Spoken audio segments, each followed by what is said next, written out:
10절에서 12절까지입니다. 다 같이 한 목소리로 읽습니다. 주를 아는 자들에게 주의 인자하심을 계속 베푸시며 마음이 정직한 자에게 주의 공의를 베푸소서. 교만한 자의 발이 내게 이르지 못하게 하시며 악인들의 손이 나를 쫓아내지 못하게 하소서.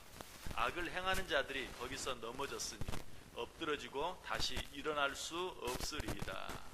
아멘.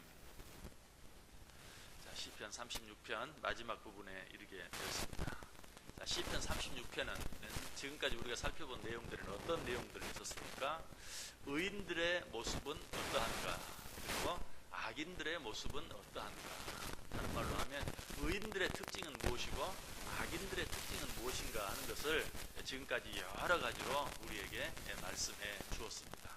자, 그런데 이제 시편 36편을 결론 지으면서 마지막에 어떤 것을 얘기하고 있습니까? 하나님, 의인들에게는 복을 내려주시고 악인들에게는 벌을 내려주옵소서라고 기도하고 있는 것을 보게 됩니다.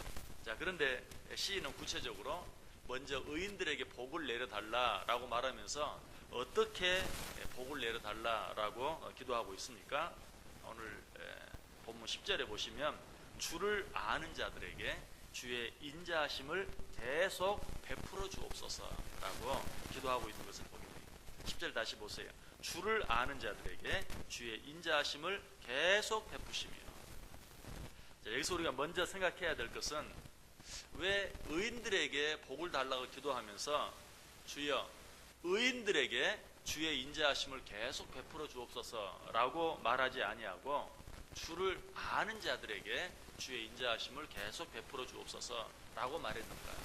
지금 시인은 의인이라는 말과 주를 아는 자라는 말을 같은 의미로 쓰고 있어요. 그래서 사실은 의인들에게 주의 인자하심을 계속 베풀어 주옵소서 이렇게 기도해야 본문 앞뒤가 좀 더 잘 맞는데 의인들에게라고 말하지 아니하고 주를 아는 자들에게. 자, 이 말의 의미가 무엇이에요? 의인은 다른 자가 아니라 주를 아는 자예요. 주를 아는 자가 의인이에요. 주를 모르는 자는 의인이 될 수 없어요. 자, 세상에서 아무리 그럴듯하게 산다 할지라도 자기를 낳아주고 길러준 부모를 알지 못한다면 그 사람은 의로운 사람이라고 말할 수가 없어요. 믿음 안에서도 마찬가지. 아무리 그럴듯하게 신앙생활을 잘하는 것처럼 보인다 할지라도 창조자 하나님을 바로 알지 못하면 그 사람은 절대로 의인이라고 말할 수 없는 것이죠. 하나님을 아는 것, 주를 아는 것이 의인이고 의로운 것이. 자, 그렇다면 하나님을 안다는 건 뭘 말합니까? 지식적으로 하나님은 이러이런 분이다. 우리가 지금까지 생각해 본 것처럼 하나님은 인자하심이 한이 없고 진실이 무궁하신 분, 그런 분이 바로 하나님이시다라고 하나님에 대해서 지식적으로 아는 것, 그것이 하나님을 아는 것일까요? 아니. 자, 그렇다면 하나님을 믿는 것이 하나님을 아는 것일까요? 그럴 것 같죠. 그러나 믿는다는 것도 하나님을 아는 것은 아니에요. 야고보서 2장 19절에 보면 이런 말이 있어요. 내가 하나님은 한 분이신 줄을 믿느냐? 잘 아는도다. 귀신들도 믿고 떠느니라. 여러분, 귀신들이 하나님을 믿을 것 같아요? 안 믿을 것 같아요? 믿죠. 귀신들은 하나님을 너무 잘 알아요. 귀신들은 천사들이었어요. 하나님을 수종드는 천사들이었어요. 그들이 타락해서 귀신이 되었죠. 그들은 하나님을 알고 하나님을 믿어요. 귀신들도 믿고 떤다라고 말하고 있어요. 그러므로 나는 하나님을 믿는다. 그러므로 당연히 나는 하나님을 안다. 이렇게 생각하면 안 돼요. 하나님을 믿는 자들 가운데도 하나님을 잘 알지 못하는 자들이 많아요. 그렇다면 하나님을 안다는 것, 주를 안다는 것은 뭘 말하는가? 하나님께 마땅히 돌려드려야 될 영광을 하나님께 돌려드리고 하나님이 마땅히 받으셔야 할 경배를 하나님께 온전히 드리는 것. 여러분, 그것이 하나님을 바로 아는 것이. 시편 29편 2절에 이렇게 말합니다. 여호와께 그의 이름에 합당한 영광을 돌리며 거룩한 옷을 입고 여호와께 예배할지어다. 여호와의 이름에 합당한 영광을 돌리면서 그에게 온전히 예배하는 것, 그것이 하나님을 아는 것이다. 여러분, 이스라엘 백성들이 성경을 기록하면서 어떻게 기록했다고 그랬죠? 그들은 성경을 읽을 때도 야훼라는 말이 나오면 내가 감히 그 거룩한 이름을 어떻게 내 입에 담을 수 있겠는가 해서 야훼라는 말은 입으로 직접 발음하지 않고 하고 지나갔어요. 하나님이 우리를 사랑하신다, 우리를 사랑하신다, 이렇게 지나갔다는 거예요. 또 성경을 적는, 성경을 필사하는 자들은 성경을 적다가 야훼라는 말이 나오면 붓을 빨았어요. 그리고 목욕 재기한 후에 다시 야훼라고 썼다는 것이, 이처럼 하나님의 이름이 얼마나 거룩한 이름이고 하나님의 이름이 얼마나 엄미한 이름인가 하는 것을 바로 아는 것, 여러분, 그것이 하나님을 아는 것이. 그러나 그렇다고 해서 형식적으로 야훼라는 이름, 내가 그 이름을 어떻게 부르겠는가. 우리들도 가끔 부모의 이름을 누가 물어보면 뭐라고 말합니까? 무슨 자, 무슨 자, 무슨 자 쓰십니다. 그 무슨 의미죠? 내가 부모의 이름을 어떻게 내 입으로 함부로 올릴 수 있겠는가. 그러나 말로는 저희 아버님의 함자는 무슨 자, 무슨 자, 무슨 자입니다 라고 말하면서도 아버지에게는 함부로 대하고, 그러면 여러분, 그게 아버지의 이름을 아는 겁니까? 아버지가 어떤 존재인지, 부모가 어떤 존재인지 아는 겁니까? 아니죠. 야훼라는 말을 차마 입에 담지면 하고 지나가고, 야훼라는 말을 그냥 다른 거 쓰던 붓으로 쓸 수가 없어서 빨아서 쓰고, 여러분, 그런 것도 중요하지만 그보다 더 중요한 것은 무엇이에요? 하나님 앞에서 우리가 어떤 태도를 갖느냐 하는 것이죠. 우리가 하나님 앞에 나와서 거룩하게 예배를 드리는 것, 그것이 하나님의 이름을 아는 것이라고 그랬어요. 하나님의 이름에 합당한 영광을 돌리고 그에게 경배를 드리는 것, 그것이 하나님을 아는 것이라고 그랬어요. 그러나 우리가 하나님 앞에 나와서 아무리 경건하고 거룩한 모습으로 예배한다 할지라도 여기에 나오기 전까지의 우리의 삶이 마치 하나님이 안 계시는 것처럼 살았다면 그 사람은 하나님을 아는 사람이 아니.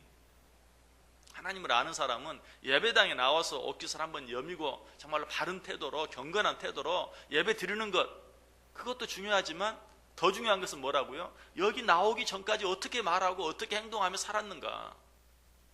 정말 하나님이 거룩한 분이라는 사실을 기억하고 우리의 몸과 마음과 태도, 아니 우리의 생각, 우리 말까지도 조심하며 사는 것, 이것이 진정으로 하나님의 이름에 합당한 영광을 돌리는 것이고, 그것이 바로 하나님을 아는 것이라는 것이. 결국 하나님을 안다는 것은 하나님께서 거룩하신 것처럼 우리도 거룩하게 살기 위해서 애를 쓰며 사는 것이 진정으로 하나님을 아는 것이. 여러분, 결혼식이라는 것이 무엇인지를 아는 사람, 그러면 그 결혼식 당일날 어때요? 신랑 되는 사람, 신부 되는 사람은 어때요? 옷과 또 몸과 마음 모든 것을 깨끗이 하고 단정히 하고 거기 나아가겠죠. 신랑 신부는 말할 것도 없고 어때요? 결혼식에 참여하는 사람도, 여러분도 다 그렇죠?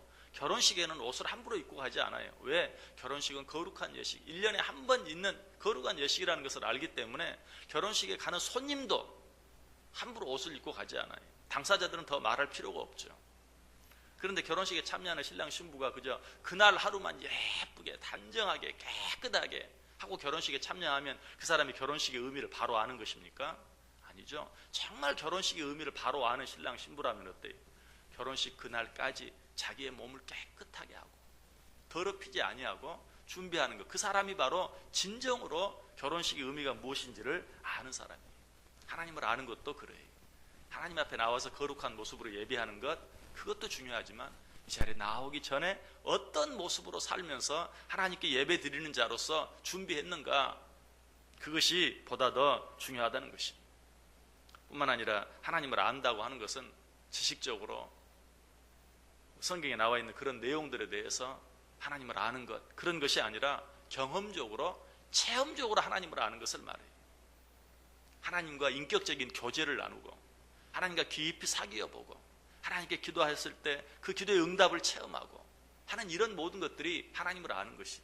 우리도 마찬가지죠. 내가 누구를 안다라고 말할 때 어때요? 그 사람의 이름 알고, 그 사람 나이 알고, 그 사람 직업 알고, 그 사람 주소 알고, 이것도 상당히 많이 아는 거예요.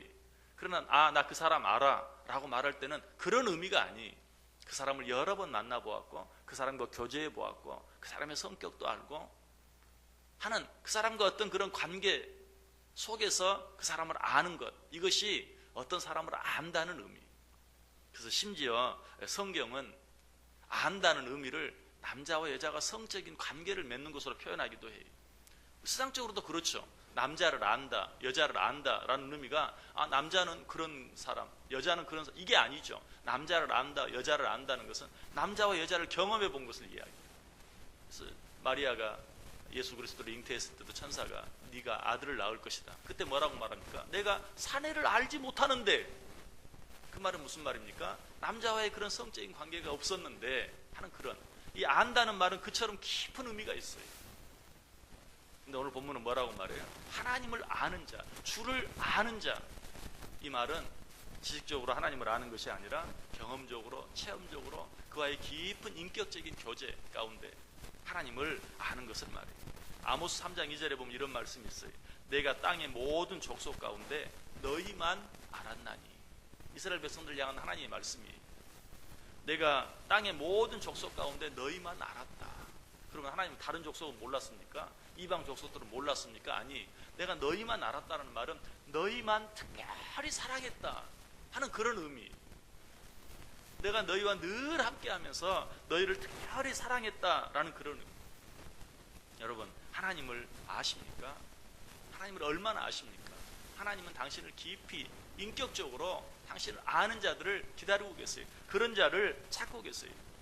성경에 보면 그런 자들의 이야기가 많이 나와요. 야곱도 이전에 하나님을 지식적으로 알았어요. 그러나 에서의 눈을 피해서 도망가면서 광야에서 돌을 베개 삼아 잠을 자다가 거기서 하나님을 인격적으로 만나죠. 그래서 그때 뭐라고 말합니까? 잠에서 깨어나서 여기가 하나님의 전이구나, 하나님이 여기 계시는구나, 내가 그것을 알지 못했다. 이전에도 하나님을 지식적으로는 알았어요. 그러나 인격적으로 깊이 만나보지 못하고 있다가 그 하나님을 인격적으로 만나고 나서 여기가 과연 하나님의 전이건을 내가 알지 못하고 쓸데없이 두려워하고 염려했구나 라고 고백하는 그런 모습을 보게 되죠. 욥도 그런 체험을 했어요. 욥도 이전에 하나님을 알고 있었어요. 그러나 깊은 그 엄청난 고난을 통해서 하나님을 더 깊이 알게 되었어요. 그때 그가 뭐라고 고백합니까? 내가 주께 대하여 귀로 듣기만 하였사오나 이제는 눈으로 주를 배옵나이다. 그 어려운 시간을 통해서 하나님을 인격적으로 더 알고 더 만나고 나서 내가 전에도 하나님을 알았지만 그때는 귀로 듣는 정도였구나. 그러나 이제는 내가 눈으로 본다. 하나님을 더 깊이 알게 되었다라고 고백하고 있어요. 이사야도 그런 체험을 했어요.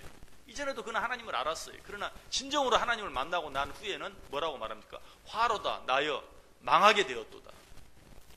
그 거룩하신 하나님을 만나니까 자기는 진짜 죽을 수밖에 없는 존재예요. 아마 이사야도 그 이전에도 나는 죽을 수밖에 없는 죄인입니다 라고 수없이 고백했을 거예요. 지식적으로 그렇게 생각하겠어요. 그러나 정말 하나님을 인격적으로 만나고 난 뒤에는 화로다 나여 망하게 되었도다. 저 거룩하신 하나님 앞에서 내가 어찌 생명을 부지할 수 있겠는가. 이것이 정말 하나님을 아는 자의 모습이라는 것이. 여러분, 하나님 앞에서 이런 두려움을 느껴보신 적이 있습니까? 하나님 앞에서 이런 눈물을 흘려본 적이 있으십니까? 우리가 진정으로 하나님을 안다면 하나님 앞에 나아올 때 이사야 선지자가 느꼈던 그런 두려움, 그런 마음들이 우리 가운데 있어야 돼요. 혹시 아직까지도 이런 체험이 전혀 없는, 나 분명히 하나님을 알고 하나님을 믿고 있는데도 이사야 선지자가 느꼈던, 욥이 느꼈던, 이전에는 귀로만 들었는데 이제는 눈으로 본다, 화로다 나의 망하게 되었도다, 주여 여기가 하나님의 전이요 여기에 하나님이 계시는데 내가 알지 못하였나이다. 여러분, 이런 체험, 이런 고백, 이런 경험이 있으세요? 이런 경험이나 이런 체험이 없다면 하나님 앞에 나에게도 그런 체험, 하나님을 인격적으로 만날 수 있는 그런 체험, 그런 은혜를 내게 주옵소서라고 기도할 수 있어야 돼. 왜? 하나님을 인격적으로 깊이 아는 것도 내 노력만 가지고 되지 않아요. 하나님의 은혜가 있어야 돼요. 여러분, 하나님은 하나님이 나에게 자기 자신을 계시해 주시지 않으시고 보여주시지 않으면 아무도 그 하나님을 온전히 볼 수 없고 온전히 만날 수 없어요. 그러므로 하나님, 이 시간에 내게 찾아오셔서 정말 하나님을 인격적으로 깊이 만날 수 있게 해주옵소서, 내가 체험할 수 있게 해주옵소서라고 하나님께 기도할 수 있어야 돼요. 모세도 그렇게 하나님께 기도했어요. 출애굽기 33장 22절에 보면 모세가 이르되 원하건대 주의 영광을 내게 보여주옵소서, 주의 그 영광을 내게 보여주옵소서라고 모세가 하나님께 기도하고 있는 것을 봐요. 시편 기자도 그렇게 합니다. 시편 42편 1절 2절에 보면 하나님이여 사슴이 시냇물을 찾기에 갈급함같이 내 영혼이 주를 찾기에 갈급하나이다. 내 영혼이 하나님 곧 살아계신 하나님을 갈망하나니 내가 어느 때에 나아가서 하나님의 얼굴을 배울까. 내가 어느 때에 나아가서 하나님의 얼굴을 배울까? 이 시인은 이미 하나님을 알고 있어요. 그러나 내가 하나님을 간절히 만나기를 원합니다. 사슴이 시냇물을 찾는 것처럼 내가 언제나 주의 얼굴을 배우리이까? 인격적으로 하나님을 깊이 만나기를 기도하고 있는 그런 모습을 보게 돼요. 또 이렇게 기도할 뿐만 아니라 하나님을 온전히 알기 위해서는 어떻게 해야 돼요? 그 하나님의 모습을 나타내 보여주기 위해서 인간의 몸을 입고 이 땅에 오신 예수 그리스도를 항상 바라보는 삶을 살아야 돼요. 예수님께서 왜 이 세상에 오셨어요? 하나님의 모습을 우리에게 온전히 나타내 보이시기 위해서, 아버지를 우리에게 나타내 보여주시기 위해서 이 땅에 우리와 똑같은 인간의 몸을 입고 이 세상에 오셨어요. 그래서 히브리서 기자가 우리에게 뭐라고 말합니까? 믿음의 주요 또 온전하게 하시는 이인 예수를 바라보라. 늘 예수님을 바라보며 사는 자, 늘 예수님의 십자가를 바라보며 사는 자, 이것도 결국은 뭘 말해요? 예수님을 닮기 위해서 애쓰며 살아가는 자, 이런 자들이 하나님을 인격적으로 알게 된다, 만나게 된다. 자, 이처럼 우리가 하나님을 온전히 알게 되면 하나님 우리에게 어떻게 해주십니까? 시편 91편 14절에 보면 그가 내 이름을 안즉 내가 그를 높이리라. 네가 내 이름을 온전히 알면 내가 너를 높여주겠다. 높여준다는 의미가 뭐예요? 모든 사람 앞에서 그야말로 높여준다. 하나님을 믿는 자들이 받는 은혜와 축복이 무엇인지를 그들로 하여금 알게 하고 내가 그들 앞에서 너희들을 높여주겠다. 또 한 가지 의미는 뭡니까? 높여준다는 얘기는 세상에 우리를 괴롭히고 넘어뜨리려고 하는 악한 세력들이 너무나 많지만 그들이 감히 우리를 손대지 못하도록 우리를 높은 곳에 들어서 지켜주시고 보호해 주시겠다. 하나님께서 당신의 이름을 온전히 아는 자들을 높이 들어서 지켜주시고 보호해 주신다. 얼마나 놀라운 축복입니까? 얼마나 놀라운 축복이. 오늘 시인은 이런 축복을 주의 이름을 아는 자들에게, 주를 아는 자들에게 내려달라고 지금 하나님께 기도하고 있어요. 10절 다시 보세요. 주를 아는 자들에게 주의 인자하심을 계속 베풀어 주옵소서. 우리 주의 인자하심에 대해 생각해 보았어요. 주의 인자하심은 정말 끝이 없다고 그랬어요.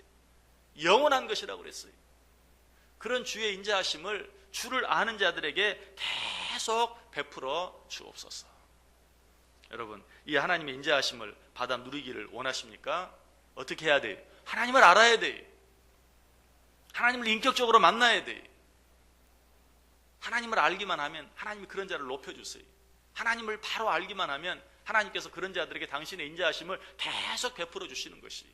그래서 호세아 선지자가 뭐라고 말합니까? 호세아 6장 3절에 그러므로 우리가 여호와를 알자. 힘써 여호와를 알자.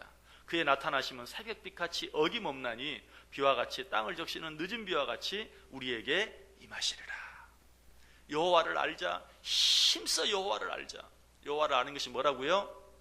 예수 그리스도를 바라보며 예수 그리스도의 삶을 살아가는 것, 하나님의 이름에 합당한 영광을 돌려드리는 것, 하나님의 이름에 합당한 경배를 드리는 것. 그것은 결국 뭐라고 그랬어요? 하나님이 지금 내 앞에 계시는 줄 알고 우리의 몸과 마음과 생각까지 모든 것을 거룩하게 하며 살아가는 것. 오늘 이 새벽 시간 하나님 앞에 나와서 짧은 시간이지만 예배하기 위해서, 부끄러움이 없는 모습으로 예배하기 위해서 평상시 우리의 모든 삶을 늘 돌아보며 살아가는 삶, 바로 그것이 하나님을 아는 것이다. 하나님은 그런 자를 높여주신다. 하나님은 그런 자들에게 당신의 인자하심을 계속 베풀어 주신다. 이 하나님을 바로 알므로, 이 하나님을 바로 만나고 이 하나님을 온전히 경험하고 체험함으로 말미암아서 하나님께서 그런 자들에게 약속하시는, 높여주시는, 모든 자들 앞에서 높여주시는 은혜 뿐만 아니라 당신의 인자하심을 한없이 계속해서 베풀어 주시는 그 은혜를 받아 누리며 살아갈 수 있는 저와 여러분 꼭 될 수 있기를 주님의 이름으로 간절히 축원합니다.